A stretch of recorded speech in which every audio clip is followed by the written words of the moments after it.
Hello friends of the gaming persuasion, and welcome to the Examined Life of Gaming. Did you know April is Edutainment Month? Well, it is. I don't know if it's official or anything, but if Lazy Game Reviews observes it, that's good enough for me.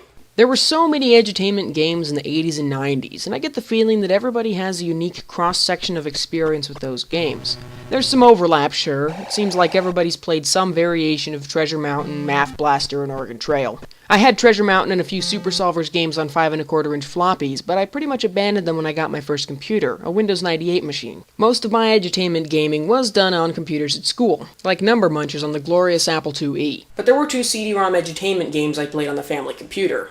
The first was David McCulley's The Way Things Work, based off of his book of the same name, and the second was Stephen Beastie's incredible cross-section Stowaway. Stephen Beastie is a British illustrator and a master of the cross-section. His drawings are awesome because they're hand-drawn, and he always packs them with little people to provide scale and context. That being said, I didn't like Stowaway at all when I was a kid, for reasons I'll get to in a minute. The Way Things Work was easily my favorite. I probably learned almost everything I know from that game because it was funny. That's the game I would be talking about, except it's not as interesting, and somewhere in the intervening years I did lose track of the disc. Stowaway, though, scared the shit out of me. The premise of Stowaway, if there really is one, is that you're exploring an 18th century warship looking for a stowaway. Each screen is a cross-section of some part of the ship, and you can click on parts of them to watch the animations. Now, I was playing this game when I was about 5 or 6 years old, and there are some parts of this ship that are engaged in combat with another ship.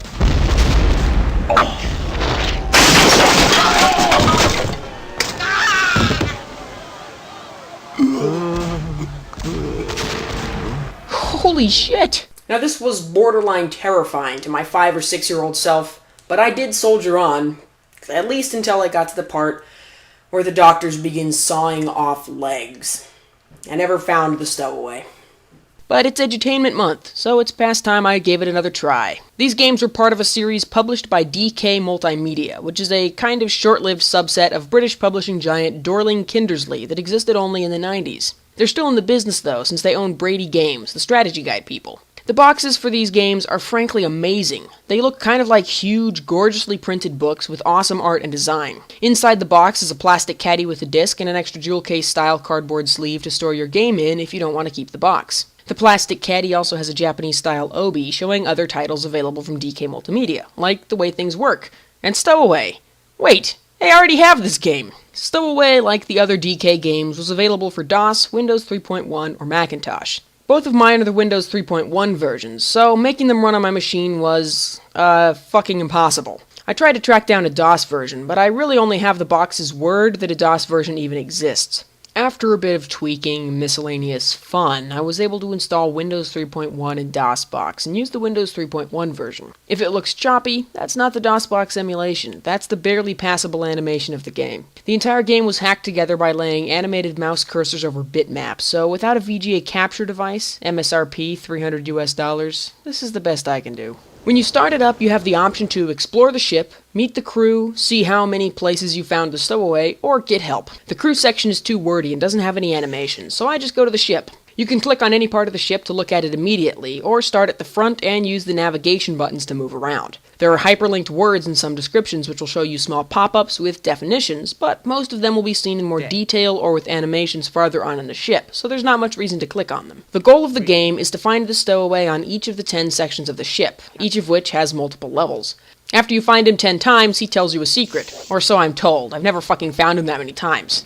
Starting at the fore, the ship seems pretty lighthearted and peaceful, but as you get farther back, things take a dark turn. Part of the ship is at war, I don't know how that works, but it does, so there are combat casualties and blood everywhere, and then, of course, corporal punishment. The lighthearted tone doesn't go away, though, it just becomes less and less appropriate.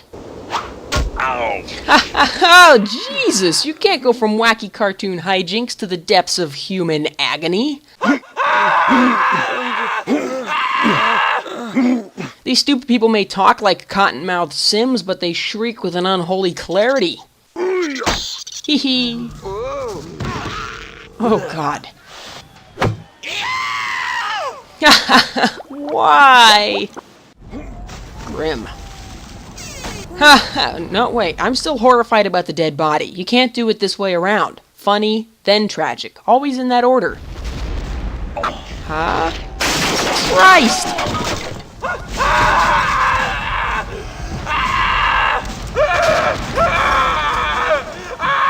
See? This was really not the game for 5-year-old me. It's not okay to show a dude KO a bull, but wholesale carnage is?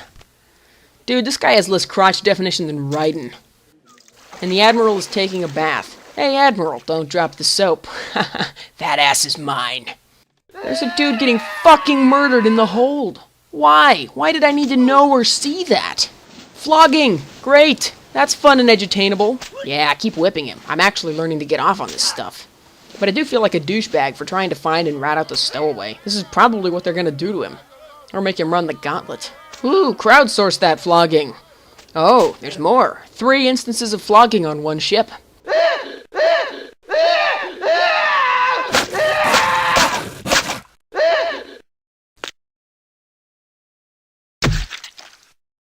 Ooh, I don't feel so good. This is giving me like some Nom flashbacks. I think this is as far as I ever got when I was a kid. Really, for an adult or maybe young adult, this is a pretty informative, dare I say, educational game. Game. This is the sort of tool for people who've always wondered why nobody poops on the poop deck. Now it's largely been supplanted by Sid Meier's Pirates, which is a lot more fun and a lot more of a game, and has a lot of the same educational value if you don't mind doing a bit of reading. So as Stephen Beastie presents Stephen Beastie's incredible cross-section Stowaway by Stephen Beastie worth tracking down? Not really. I doubt there's anybody out there with that much nostalgia for this game. It does look really slick on the shelf, but boxed copies of Stowaway cost a lot more than they're worth. If you've got some kids and you want to scar them for life, go ahead and track down Stowaway. Otherwise, give it a miss.